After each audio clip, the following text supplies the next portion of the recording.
하나님 말씀은 계시록 우리 7장 1절부터 8절까지 말씀입니다.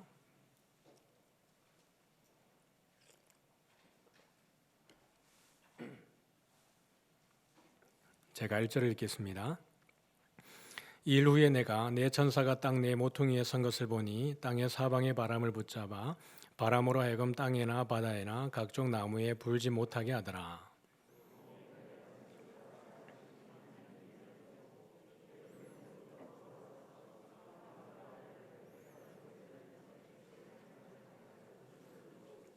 이르되 우리가 우리 하나님의 종들의 이마에 인치기까지 땅이나 바다나 나무들을 해하지 말라 하더라.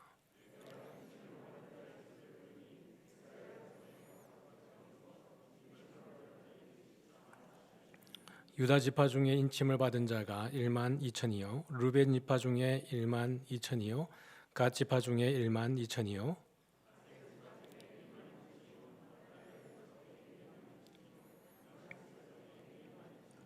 시몬 지파 중에 1만 2천이요 레위 지파 중에 1만 2천이요 이사갈 지파 중에 1만 2천이요 1만 2천이요 요셉 지파 중에 1만 2천이요 베냐민 지파 중에 인침을 받은 자가 1만 2천이라. 아멘. 네, 오늘은 우리 인침을 받은 자 14만 4천에 대해서 함께 좀 보도록 하겠습니다. 네 천사가 땅 네 모퉁이에 서 있는데요. 보니까 땅의 사방의 바람을 붙잡아서 바람으로 하여금 땅에나 바다에나 각종 나무에 불게 하려고 하는 거예요. 그런데 이제 불지 못하게 네 천사가 이것을 바람을 잠시 유보하고 붙들고 있는 것입니다. 이 장 구분으로 보면 7장은 6장 다음에 있고 8장 앞에 있는 거죠. 그런데 사건의 순서로 보면 오늘 7장의 위치는 6장의 부연 설명과 같은 역할입니다. 그러니까 위치로 보면 사실 6장 앞에 가 있는 것이 훨씬 더 자연스러운 배치예요. 그래서 6장에서 일어나게 되는 6가지의 인을 떼고 난 이후에 6가지의 인을 떼는 과정 속에 어떠한 선제적인 조치가 하나님의 선제적인 조치가 있었는지 이 부분들을 설명해 주는 부분이 7장입니다. 그래서 아마 풀어가는 가운데에 한번 제가 설명을 드리도록 하죠.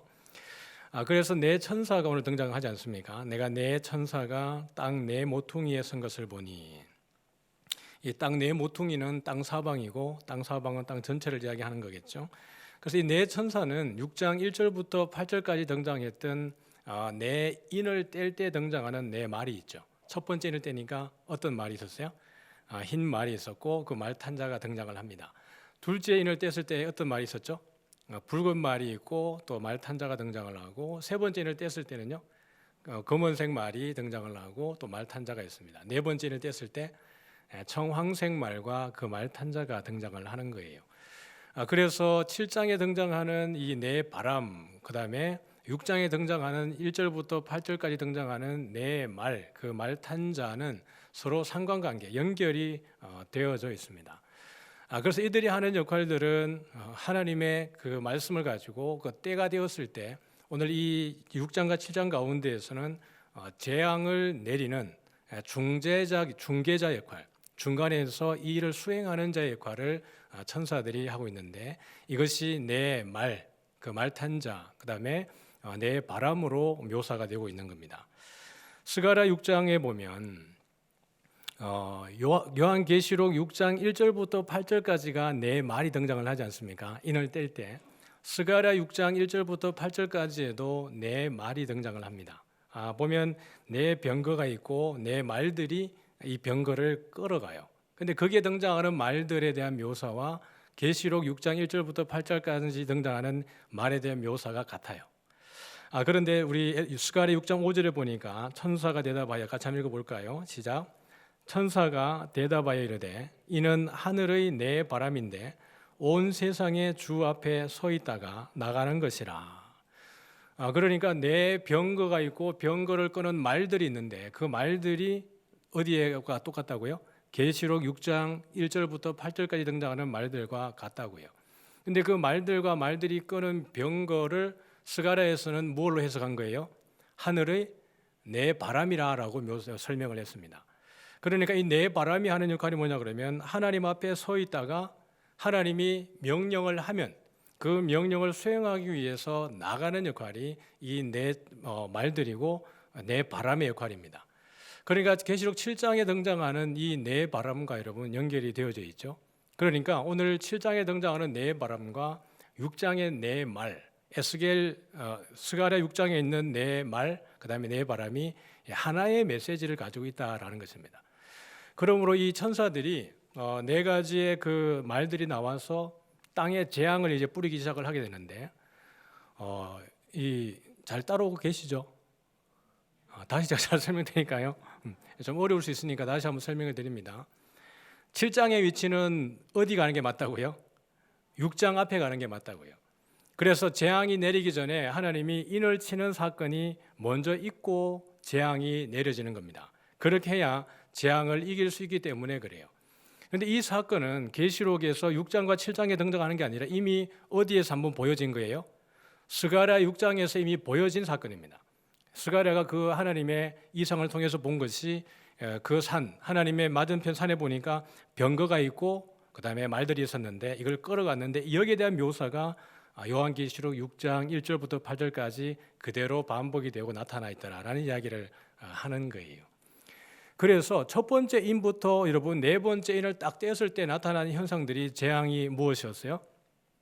전쟁, 그 다음에 기근, 그 다음에 싸움, 화평이 제거되는 거고 죽음이 그 가운데 있었던 것입니다. 그러니까 첫 번째부터 네 번째까지의 재앙은 앞으로 일어날 일들일까요? 아니면 이미 일어나고 있고 일어났고 지금 일어나고 있는 일일까요? 첫 번째부터 네 번째까지의 인을 떼게 되는 일들 어때요? 미래형이에요? 아니면 과거부터 이미 현재까지 일어나고 있는 일들이에요? 모르겠어요? 우크라이나에 지금 전쟁이 어떻게 되고 있어요? 일어났잖아요. 그 전에 전쟁이 있었어요? 없었어요? 있었어요. 계시록을 너무 미래적으로만 해석하는 것은 계시록의 본질적 의미를 놓치는 겁니다. 계시록에 있는 것은 영적 원리들을 우리에게 설명해 주는 분이 많이 있는데 지금 7장이 그러하고 나중에 12장과 13장과 14장과 보면 거기에서 하늘의 전쟁에 대한 이야기, 영적 싸움에 대한 이야기들도 미래적인 메시지가 아니라 이미 과거적 메시지를 포함하고 있다는 것을 알아야 되는 거예요. 그래서 이미 우리가 보는 것처럼 우크라이나에 이제 전쟁이 일어나고 있는 건데요. 이게 이제 우리의 일이 아니라고 생각을 하고 지구 반대편에서 일어나는 일이기 때문에 남의 일처럼 여기지는 거지만 이게 남의 일은 사실 아닌 거죠. 우리도 이미 전쟁을 경험했었고 이 자리에 계신 분들 중에는 전쟁을 직접 경험한 세대와 그 직접적 영향력 아래에 살아갔던 분들도 이 자리에 계십니다. 그것을 경험한 분들은 한결같이 전쟁은 다시 일어나면 안 된다라는 거예요. 경험하지 않더라도 우리가 이 나라의 상황을 본다 그러면 미사일 하나가 여러분 부산에 떨어지든 서울에 떨어지든 이 나라 경제는 완전히 마비될 것입니다. 절대로 전쟁은 일어나면 안 되는 거예요. 그래서 여러분 우리는 이 우크라이나 사태를 바라보면서 그 강대국들 사이에 그 작은 하나의 나라가 그들의 이해관계 때문에 지금 어려움을 겪고 있는데 우리는 기도를 참 많이 해야 됩니다. 이게 평화적으로 빨리 종식될 수 있도록 기도를 해야 되는 거죠. 그러므로 여러분 첫째부터 네 번째까지 인을 떼게 되었을 때 나타나는 재앙은 미래의 어느 시점에 이게 대재앙이라는 것이 아니라 이미 우리 가운데 일어나고 있는 일들을 보여주는 것입니다. 그러면 이 일들이 일어나기 전에 7장에 있는 스토리는 그 바람이 불기 전에 하나님의 백성들에게 뭘 해야 되는 거예요? 인을 쳐야 되는 거거든요. 근데 그 인을 언제 쳐야 되는 것이냐? 인 조금 뒤에 제가 보도록 하죠. 이 천사들에서 먼저 보고 지나가겠습니다. 같이 한번 읽어볼까요? 시작. 천사들에 관하여는 그는 그의 천사들을 바람으로 그의 사역자들을 불꽃으로 삼으시느니라. 히브리서 기자가 시편의 말씀을 그대로 인용을 해서 우리가 소개를 하고 있는 부분입니다. 하나님이 천사들을 어떻게 사용하고 계신다고요? 바람으로 또는 뭘로요? 불꽃으로. 근데 이 바람이라고 하는 그 단어의 원문을 보면 영들이라고도 해석이 되는 게 맞습니다. 이게 히브리어나 헬라어나 원문에 보면 이게 바람이나 영이나 동일하게 다 같은 단어를 쓰고 있습니다. 히브리어로는 루아흐라고 하는 단어를 쓰고 헬라어로는 푸뉴마라고 하는 단어를 쓰고 있는데 이게 영으로도 해석이 되어지고 바람으로도 해석이 되어집니다. 똑같은 히브리어나 헬라어나 똑같아요. 그러니까 구약에 있는 말씀을 신약으로 인용해 올 때에도 동일하게 푸뉴마로 인용을 해왔는데 번역할 때 바람으로 번역을 한 거예요. 그런데 바람과 여러분 영의 공통점이 있죠. 하나님이 천사들을 무엇로 창조하셨어요? 영적 존재로 창조를 하셨죠. 그러니까 영과 바람의 공통점은 뭐냐 그러면 우리가 볼 수 없다는 것입니다. 그 다음에 어디에서 와서 어디로 가는지를 알 수 없다라는 이야기입니다. 근데 하나님께서 천사들을 그렇게 당신이 쓰고자 하는 대로 사용하고 있다는 것을 볼 수 있죠. 그래서 이 계시록에 등장하는 천사들도 여러 형태로 등장을 합니다. 하나님의 일을, 선한 메시지를 전하는 천사도 있고 심판을 수행하는 천사도 있고 오늘 여기처럼 재앙을 내리는 천사들도 등장을 하게 되어지는 겁니다. 인자가 올 때, 우리 주님 다시 오실 때는 이 천사들이 어떤 역할을 할까요? 같이 한번 읽어보겠습니다. 시작. 그가 큰 나팔 소리와 함께 천사들을 보내리니 그들이 그의 택하신 자들을 하늘 이 끝에서 저 끝까지 사방에서 모으리라. 마지막 날에 인자가 오실 때에는 그 천사들이 와서 우리 모두를 이제 불러 모을 겁니다. 그래서 새하늘과 새 땅에서 주와 함께 영원히 왕노릇하는 때, 그때 천사들이 오게 될 겁니다. 근데 그런 천사뿐만 아니라 어떤 천사들도 있을까요? 다 모아서 하나님을 대적하는 자, 하나님을 믿는 자들을 조롱하고 핍박하고 순교하게 했던 그런 학살했던 자들에 대해서는 하나님이 그 천사들을 또 모아서 그 사람들을 뜨거운 유황 불못에 던지는 그 일들이 마지막에 인자가 오실 때에 일어나게 될 겁니다. 그래서 오늘 본문에 보니까 땅의 사방에 바람을 딱 붙잡아 두는 거예요. 왜요? 지금 이 바람이 불기 시작하면 땅에나 바다에나 각종 나무에 지금 큰 재앙이 일어나는 거거든요. 이 재앙이 여러분 언제 일어나냐 그러면 이미 보았던 것처럼 7 나팔이 불려지면 첫 번째부터 네 번째 나팔이 불려지면 그 재앙이 어디에 일어나는 거예요? 하늘과 땅과 바다와 나무에 재앙이 일어나는 거예요. 7 대접 가운데 첫 번째부터 네 번째 대접을 쏟게 되면 재앙이 어디에 나타나는 거예요? 땅에, 바다에, 각종 나무에. 여러분 이렇게 반복하니까 여러분이 계시록 읽으면 이제 좀 쉬워질 것 같아요, 맞죠? 이제 막 인을 읽어도 조금은 이해되는 것 같고 7 나팔도 7 대접도 좀 이해가 되어지는 것 같아요. 그런데 여러분 이게 재앙이 딱 시작되게 되면 이게 이제 돌이킬 수 없기 때문에 하나님이 뭐라 그러는 거예요? 멈춰라는 거예요. 그러고 난 이후에 언제부터 이게 바람이 불어야 되냐 그러면 내 백성에게 인을 치고 난 이후에 그렇게 불나는 겁니다. 그래서 우리 인침의 배경과 그 의미에 대해서 좀 보도록 할게요. 우리 같이 한번 읽어보겠습니다. 시작.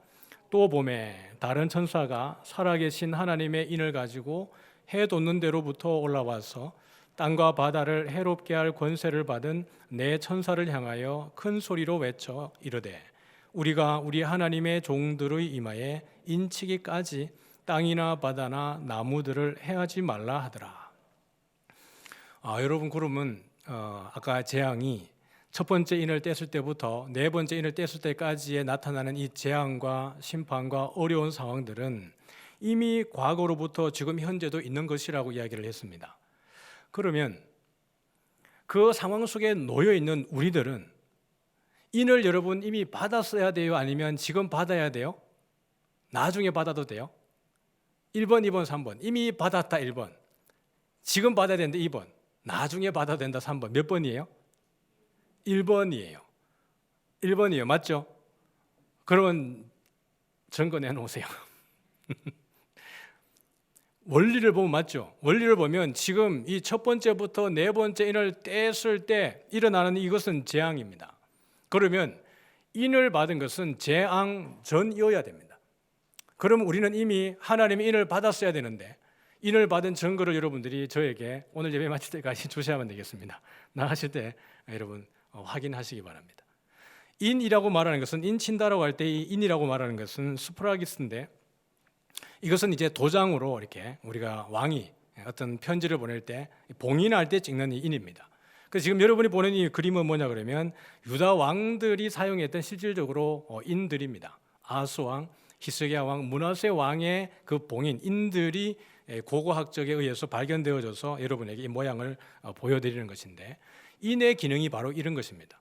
어떤 누군가의 편지를 보낼 때 내용물을 보낼 때 안에 있는 내용을 보호하기 위해서 훼손되지 않게 하기 위해서 거기 봉인을 하는 거예요. 그것이 1차적인 목적이고 또 다른 목적은 하나의 표시를 하기 위해서 인을 붙이는 것이 또 다른 목적이기도 합니다.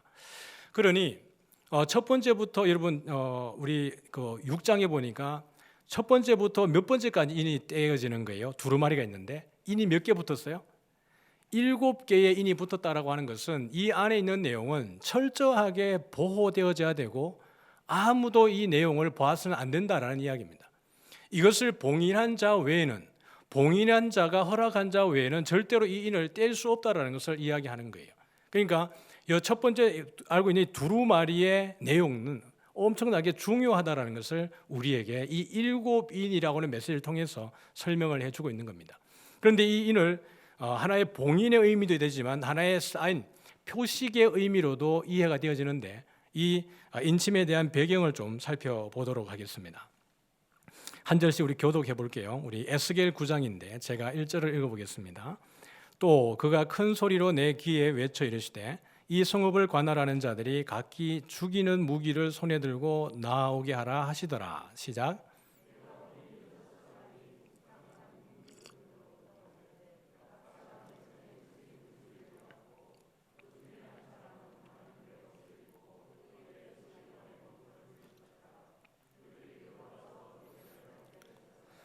여러분 에스겔은 그 몇 차 포로에 잡혀갔어요? 2차 포로에 끌려갔습니다. 그발 강가에서 포로들과 함께 있고 그때 하나님이 계시와 환상을 준 거예요. 1차 포로 때는 다니엘이 끌려갔습니다. 그러니까 어찌 보면 3차 포로가 끌려가기 전에 예루살렘이 완전히 멸망하기 전에 에스겔이 사실 이 메시지를 듣고 있는 거예요. 그러니까 예루살렘의 죄에 대해서 하나님이 심판하시는데 어떻게 하고 계시냐 그러면 이걸 하나의 예언적 메시지로 주시는 거예요. 성읍을 관할하는 자들이 각기 손에 뭘 들고 오게 했어요? 죽이는 무기를 손에 들고 나오도록 하나님이 명령을 하신 겁니다. 그런데 그 나오는 가운데 보니까 한 사람이 뭘 가지고 있어요? 허리에 서기관의 먹그릇을 차고 있는 겁니다. 제가 3절을 읽겠습니다. 그룹에 머물러 있던 이스라엘 하나님의 영광이 성전 문지방에 이르더니 여호와께서 그 가는 배 옷을 입고 서기관의 먹그릇을 찬 사람을 불러. 시작.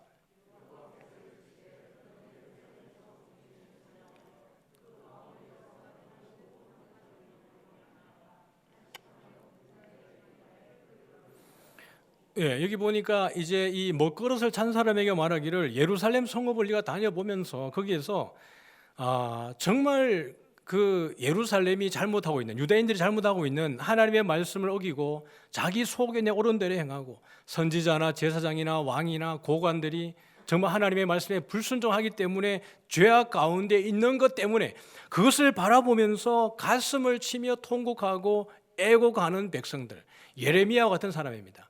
그런 사람들을 내가 만나거든 뭐 하라는 거예요? 이마에 표를 그리라 그랬습니다. 이 표라고 하는 것은 구분하는 기호입니다. 그리고 히브리 알파벳으로 보면 마지막 자음입니다. 마지막 끝 단어예요. 이것을 그 이마에 표시하라는 겁니다. 타브라고 하는 그 문자를 거기다가 이마에 표식을 하라는 거예요. 그렇게 하고 난 이후에 제가 5절을 읽겠습니다. 그들에 대하여, 이제 죽이는 무기를 손에 든 자들에 대해서 말하는 겁니다. 내 귀에 이르시되 너희는 그를 따라 성읍 중에 다니며 불쌍히 여기지 말며 긍휼을 베푸지 말고 쳐서. 시작. 늙은 자와 젊은 자와 처녀와 어린이와 여자를 다 죽이되 이마에 표 있는 자에게는 가까이 하지 말라. 내 성소에서 시작할지니라 하시매 그들이 성전 앞에 있는 늙은 자들로부터 시작하더라. 그렇게 손에 무기를 들고 이제 심판을 행하러 돌아다니는데 그런 가운데에 막 다니다 보니까 이마에 타부라고 하는 문자가 딱 찍힌 걸 보았습니다. 그럼 어떻게 하는 거예요? 안 죽이는 거예요. 왜냐하면 그 사람들은 참된 하나님의 백성이기 때문에 그렇습니다. 모든 사람들이 타락하고 하나님을 등지고 배반하고 자기 마음대로 살아가는 것 때문에 하나님의 마음을 상하게 하고 이것 때문에 나라가 망하게 되었는데도 불구하고 회개하지 않는 그 사람들의 무리 속에서 끝까지 주의 말씀 듣겠다고 자기의 목숨을 내어놓고, 여러분 예레미야가 몇 번이나 죽을 위기에 처합니다. 에스겔이 그러합니다. 여러분 그러한 위기 가운데 놓여 있음에도 불구하고 끝까지 주의 말씀을 지키는 자들에게 이 표식을 한 거예요. 인을 쳐준 것이죠. 그 사람들을 하나님이 지키는 겁니다. 이것이 계시록에서 말하는 내 바람이 불기 전에 하나님의 백성들에게 인을 치는 이유가 거기에 있습니다. 재앙이 내리는 가운데에도 하나님이 그 백성을 지키기 위해서 인을 쳐주시는 거예요. 우리는 그럼 어떤 인을 받은 걸까? 이제 여러분이 증명해 내셔야 되는데 증명해 주셔야 됩니다. 같이 한번 읽어볼까요? 시작.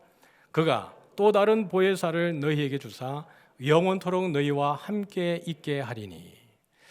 그러면 지금도 우리가 그 과거처럼 어떤 서기관의 먹그릇을 찬 사람이 다니면서 여러분 이마에다가 그냥 이렇게 사인을 딱 하면서 자 합격 이마에 이걸 표시가 할까요? 아니면 하지 않을까요? 다른 방식으로 하나님이 우리에게 인을 쳐주는 것입니다. 재앙이 이미 일어나고 있지만 재앙이 있다라고 하는 것은 이 안에 하나님의 백성들은 이미 인을 받았다라는 증거를 가지고 있습니다. 그 인을 받은 것이 어떤 형태일까요? 우리 에베소서 1장 13절과 14절입니다. 시작.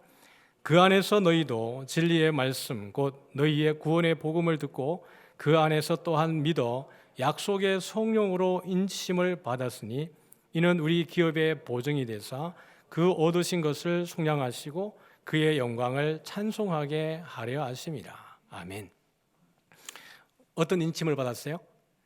약속의 성령으로 인지심을 받았다. 할렐루야. 약속의 성령은 언제 우리가 영접하게 되고 받아들이게 되는 걸까요? 우리가 예수님을 나의 구주로 고백하게 될 때 성령께서 우리 안에 내주하시는 줄 믿습니다. 예수님을 나의 구주로 고백하게 될 때 성령께서 우리 안에 내주하시고 성령 충만하게 하셔서 세상이 줄 수 없는 모든 능력과 지혜를 우리에게 주시는 것입니다. 그래서 하나님을 알게 하시고 예수님에게로 나아가게 하고 끝까지 믿음을 지킬 수 있는 힘을 우리에게 주시는 거예요. 그래서 성령으로 아니하고는 예수를 어떻게 해요? 주시라 할 수 없느니라. 할렐루야. 성령이 아니고는 어느 누구도 예수님을 주라고 고백할 수 없다라고 바울은 이야기하고 있습니다. 평온할 때는 여러분 누구도 예수를 주라 할 수 있습니다. 내 안에 큰 문제가 없을 때, 문제가 있지만 내가 위기 상황이라고 느낄 정도는 아닐 때, 그때는 우리가 그냥 종교성만 가지고 있어도 그냥 예수님 나의 주입니다, 예수님 나의 구주입니다, 그리스도입니다 라고 고백할 수 있습니다. 그러나 내가 내 힘으로 감당할 수 없을 만큼의 재앙 같은 어려움이 다가올 때, 시험과 고난과 환난이 다가올 때, 내 생존의 위협이 느껴질 만큼 그런 상황이 내게 다가올 때, 그때에도 내가 예수를 주시라 할 수 있느냐라는 거예요. 오늘 여기의 메시지는 바로 거기에 초점이 있습니다. 내가 돌에 맞아 죽을지언정, 바울 입장에서 볼 때 복음을 전했다가 돌에 맞아 죽고 곤장의 태장에 맞아 죽을 위기에 처했을 때에도 여전히 예수는 나의 구주가 되느냐의 문제입니다. 그때에도 여전히 죽기까지 충성하라 그리하면 생명의 멸관을 내게 주리라. 죽기까지 죽을지언정. 그럼에도 불구하고 내가 예수를 주로 고백할 수 있는 것은 누구 때문에 가능한 것입니까? 성령 하나님의 내주하심이, 성령 하나님의 인치심이 우리로 하여금 그런 고난과 환난 가운데에도 예수를 주라 고백할 수 있게 한 줄 믿으시기를 바랍니다. 그래서 내 바람이 불기 전에, 환난이 닥치기 전에 멈추어라라는 거예요. 내가 내 백성들에게 먼저 인을 쳐야 된다라는 것입니다. 그러므로 우리 현재를 살아간 이 가운데 수없는 재앙과 환난과 시험이 있지만 예수님을 영접할 때 성령 하나님이 우리 안에 내주하심을 인하여서 하나님의 백성 삼으시고 우리를 하나님의 사랑에서 끊기 위해서 달려드는 모든 세력들이 있다 할지라도 절대로 우리를 하나님과 우리 사이에 끊을 수 없는 이유는 성령 하나님이 우리에게 인을 쳐주시고 보증해 주시기 때문에 그렇습니다. 하나님의 나라의 보증인이 누구예요? 성령 하나님입니다. 아무도 이 보증인에게서 우리의 기업을 빼앗아갈 수 없는 거예요. 전세 계약서 막 써가지고 보증금 냈는데 사기쳐가지고 이 세상을 훔쳐가기도 하지만 하나님의 나라의 보증인은 우리 하나님이십니다. 할렐루야. 그래서 기다리라는 거예요. 내 바람이 불기 전에 잠시 멈추어라. 내 하나님의 종들의 이마에 인을 치기까지 기다리라는 거예요. 그러므로 사랑하는 성도 여러분, 사방에 우겨쌈을 당하여도 우리가 쌓이지 않는 이유는 하나님이 우리와 함께 하고 있기 때문에 그렇습니다. 내가 피할 길이 없어서 무너지는 위기에 있어도 그 가운데 피할 길을 내시는 이유는 예수님이 우리의 주님이기 때문에 그러한 것입니다. 그러면 이제 우리가 인침에 대한 배경은 알았습니다. 그래서 하나님이 우리에게 인을 쳐주시는구나. 그래서 성령 하나님이 우리의 인을 쳐주셨구나. 라는 것을 여러분 이해하셨습니까? 이제 여러분에게 다시 한번 여쭙겠습니다. 여러분 임 받으셨습니까? 네, 자신 있게 말씀하시네요. 여러분이 예수를 그리스도라고 자신 있게 담대하게 고백할 수 있다면 이미 여러분은 성령 하나님의 인치심을 받았다는 것이 확인되어졌습니다. 그 확인은 여러분의 신앙 고백인 줄 믿습니다. 그러면 이 인침을 받은 자의 수가 얼마라고요? 14만 4천입니다. 신천지가 그렇게 살아가는 14만 4천. 신천지에게 목숨을 걸어요. 이 14만 4천이 숫자가 많으면 많고 적으면 적은 건데 본문 한번 읽고 가볼게요. 같이 시작. 내가 인침을 받은 자의 수를 들으니 이스라엘 자손의 각 지파 중에서 인침을 받은 자들이 14만 4천이니. 오늘 이렇게 인원이 나와 있습니다. 여러분 신천지는 왜 14만 4천에 그렇게 목숨을 걸까?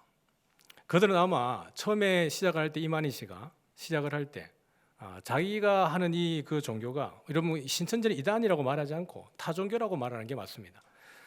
아마 14만 4천까지 부흥하겠나라는 생각을 했던 것 같죠. 그러니까 14만 4천에 들면 다 새하늘과 새 땅에 들어간다고 강조를 했던 것 같습니다. 근데 지금 신천지의 숫자는 30만이 넘었습니다. 과잉이 된 거죠. 그러면 이제 신천지 안에 교리에 좀 수정이 필요합니다. 이 30만이 넘으면 어떡하지? 그래서 그들이 교리를 수정한 것이 뭐예요? 이만희로부터 직접 인을 받아야 들어간다. 그러면 이만희로부터 인을 받기 위해서 어떻게 해야 되겠어요? 할 수만 있으면 높은 직급으로 올라가야 됩니다. 높은 계급으로 올라가야 이만희의 인을 받을 수 있는 거예요. 그래서 그들이 죽자 살자 신천지에 올인한 이유가 거기에 있습니다. 신천지에 들어가고 나면 한 가정이 거의 파탄됩니다. 왜냐하면 가정을 버리고 나가버리기 때문에 그래요. 그를 데리고 와서 감금하면 경찰에 신고해가지고 또다시 나가기 때문에 어쩔 도리가 없어지는 겁니다.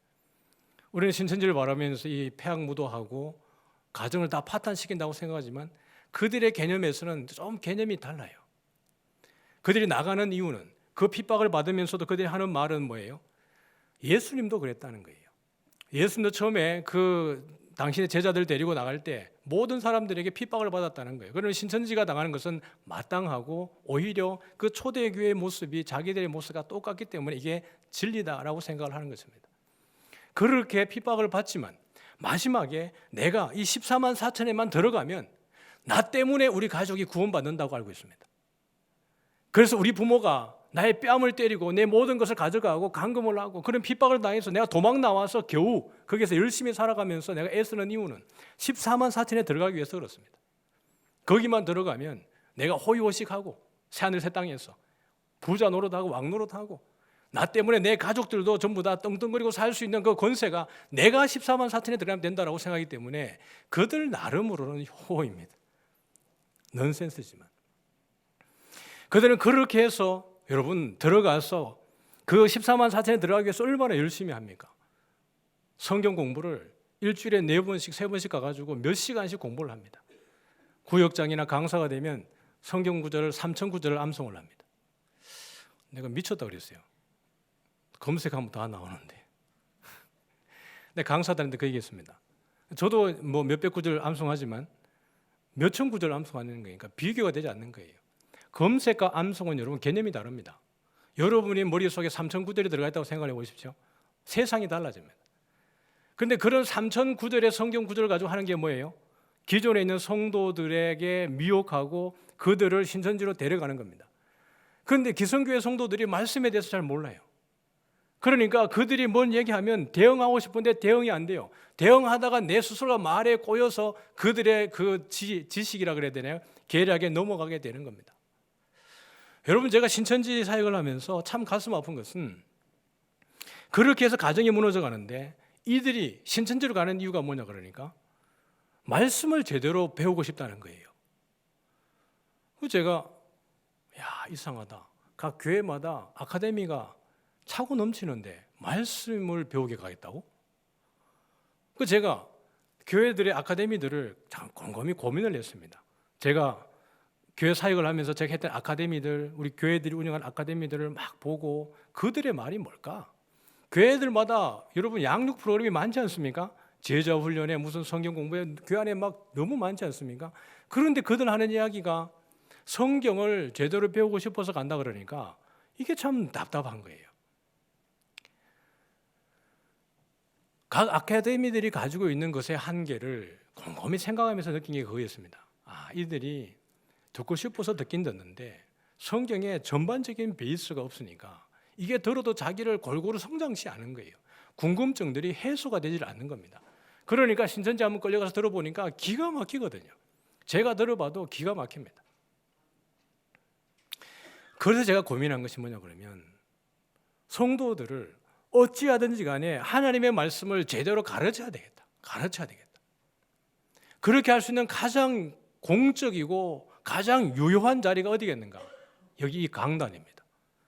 주일 강단에서 제가 외치면 듣기 싫어도 들어야 되는 거예요.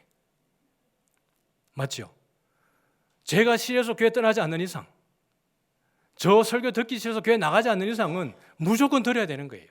그러면 제 역할이 뭘까요? 제가 그렇게 이단 사역을 하고 그 아픈 내용들을 많이 보면서 제 안에 고민했던 것이 뭐냐 그러면 내가 어쨌든 하나님의 말씀을 체계적으로 가르쳐야 되겠다. 이게 제 소명입니다. 어떤 분들에게는 여전히 힘들 수 있고 답답할 수 있죠. 그러나 여러분들 앞에 서 있는 이 담임 목사의 이 설교의 형식이 왜 이렇게 가는지를 이해해야 됩니다. 여러분은 제 가족입니다. 여러분의 가족이 무너지는 것은 제 한쪽이 무너지는 것과 같습니다. 이것을 다른 형태의 메시지도 많이 전할 수 있지만 이렇게 하는 이유는 그 근거가 거기에 있습니다. 결국 여러분이 말씀을 알아야 여러분이 재앙 가운데, 환난 가운데, 시험 가운데, 어떤 위기 가운데에도 여러분을 일으켜 세우고 여러분을 승리하게 하는 것은 하나님의 말씀입니다. 말씀이 없으니까 다른 데로 가게 되어지는 거예요. 여러분들이 인내하고 견디면, 그리고 우리 모두는 말씀에 여러분 능통한 자가 되어야 됩니다. 말씀 앞에 누가 여러분 내가 말씀 잘한다고 자부할 수 있습니까? 저는 설교 준비를 이렇게 하지만 성경 볼 때마다 새롭습니다. 성경 볼 때마다 어렵습니다. 그래서 설교하고 나면 또 다른 걸 배우고 또 다른 걸 배우고 그렇습니다. 성경은 볼 때마다 새로워요. 내가 성경 많이 알고 있다라고 자부하는 순간 무너집니다. 항상 겸손하게 교회가 여러분 이제 성경대학을 하는 이유도 여러분 거기에 있습니다. 제가 아카데미를 먼저 열지 않고 성경대학부터 여는 이유가 거기에 있습니다. 성경대학을 수료한 사람들에게만 아카데미를 들을 수 있는 기회를 제공하려고 합니다. 그래서 여러분들이 시간 되면 제발 들어주세요. 참여해 주세요. 시간이 가면 여러분들이 그렇게 하면 참 좋겠습니다. 그리고 이 주일 이 설교들이 여러분들에게 참 귀한 힘이 되기를 주의 이름으로 축복합니다. 이 14만 4천이 나왔기 때문에 강조하는 거예요. 여러분 오늘 이 인구를 보면 14만 4천이 많아요, 적어요? 좀 많죠. 근데 적어요. 어디에 비하면 적냐 그러면 전체 인구에 보면 좀 사실은 참 적습니다. 민수기에 보면 출애굽하면서 인구조사를 2번 하는데 20세 이상으로 전쟁에 나갈 만한 사람에 대한 계수를 2번 합니다. 1차, 2차를 하는데 전쟁에 나갈 만한 20살 이상의 사람들만 해도 60만 명이에요. 그런데 여기 지금 이 14만 4천이라고 하는 것을 거기에 대해서 비교해 보면 아주 적은 숫자입니다. 그러면 여러분 볼 때 14만 4천이라고 하는 것은 그냥 문자적으로 이해를 해야 될까요? 아니면 상징적으로 이해를 해야 될까요? 상징적으로 이해를 해야 되는 거예요. 지금 계시록을 열면서 지금까지 오면서 숫자에 대해서 우리가 문자적으로 본 것도 있지만 대부분이 뭐였어요? 상징적 의미들을 내포하고 있습니다. 그러니까 이 14만 4천에 보면 각 지파마다 몇 명씩이에요? 1만 2천 명이에요. 각 지파마다 1만 2천이에요. 아니 어떤 지파는 그 사람 자체가 많을 수도 있고 어떤 지파는 사람이 아주 적을 수도 있는데 그냥 1만 2천이라는 거예요.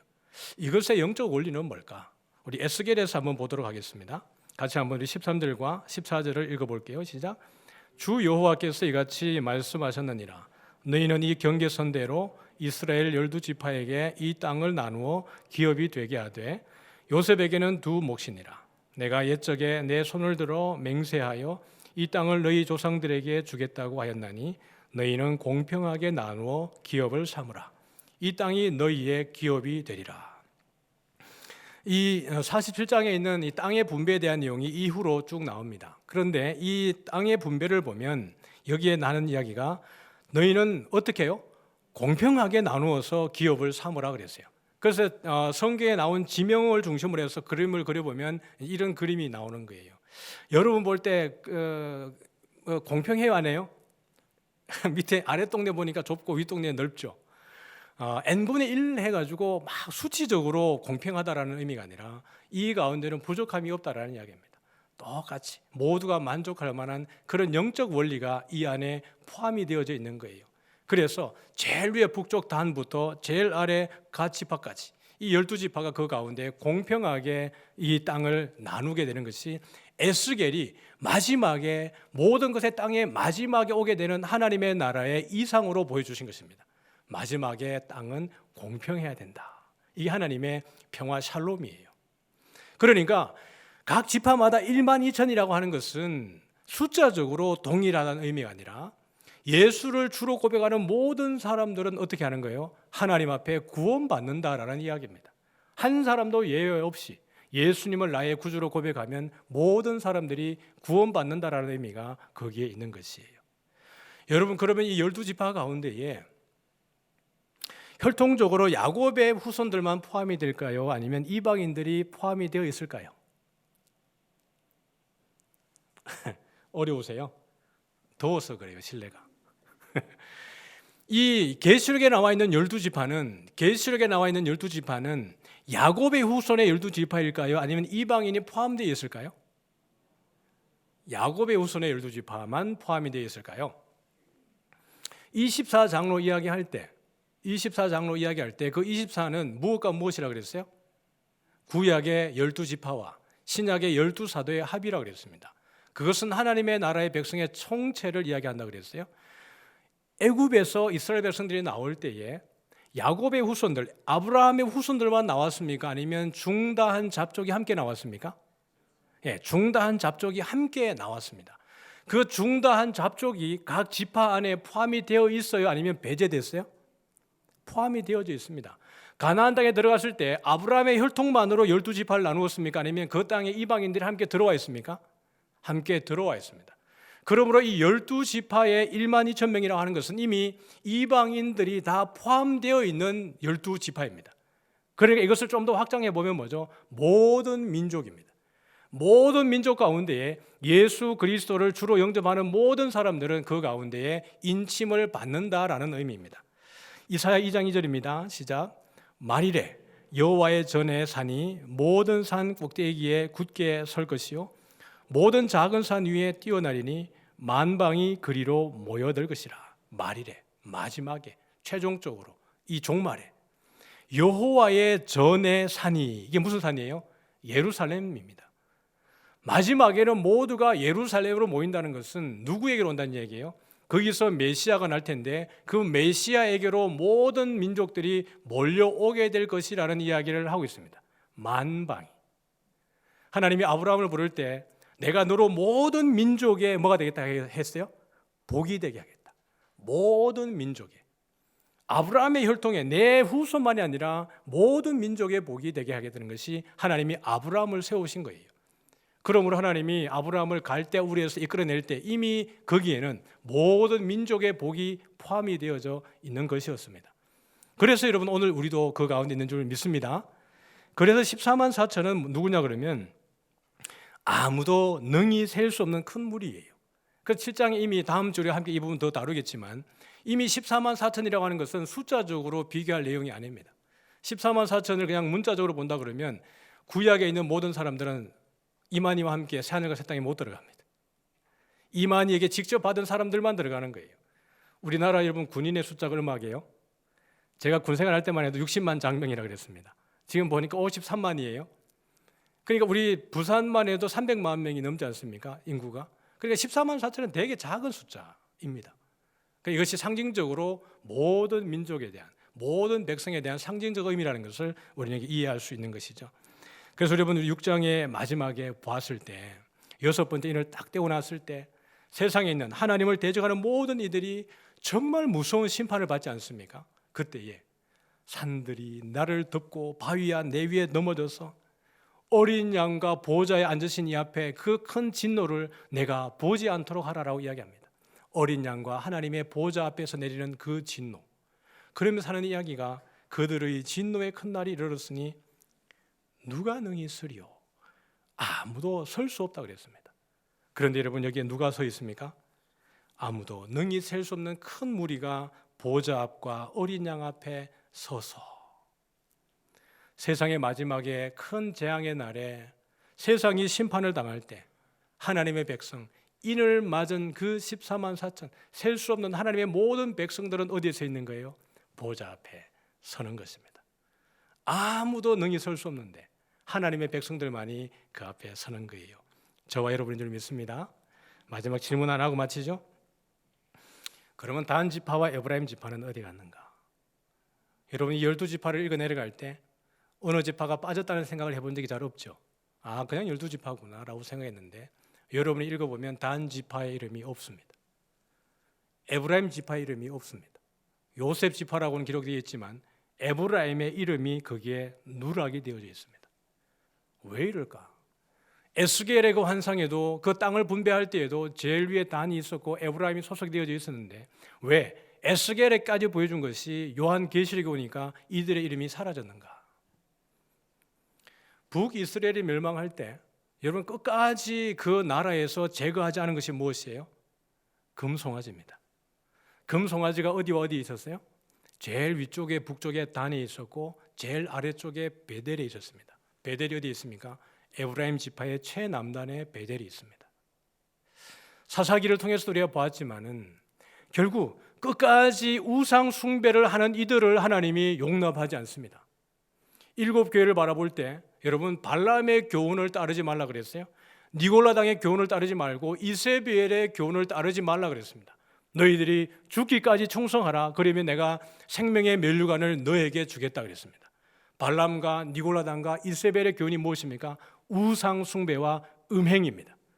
내가 예수 믿노라 하면서 하나님을 믿노라 하면서 세상을 짝하여서 섬길 때에 하나님이 그것을 싫어라 한다고 그랬습니다. 겸하여 섬길 수 없다라고 이야기를 한 거예요.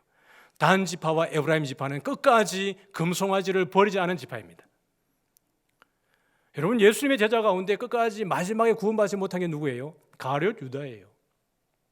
하나님 창세 전부터 예정하셨다면서요. 예수 이름 부르면 구원하신다면서요. 그건 예수님 열심히 믿고 헌신 많이 하고 봉사 많이 하고 내가 헌금 많이 했는데 지금 좀 내가 세상에 이렇게 기웃기웃하고 방황한다고 내 이름 제거하는 거 맞습니까? 하나님의 예정론이 틀리지 않습니까? 그렇게 여러분 말할 수 있습니까? 토기가 어떻게 토기장이에게 나를 이렇게 만들었냐고, 왜 나를 여기 두냐고 말할 수 있느냐라는 거예요. 그것은 토기장이의 권한에 있다고 그랬습니다.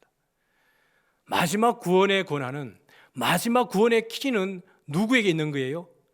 여러분, 그래서 계시록에 예수 그리스도가 천국과 음부의 권세를 가지고 있다고 하는 것이, 그 열쇠를 가지고 있다는 것이 그 이야기입니다.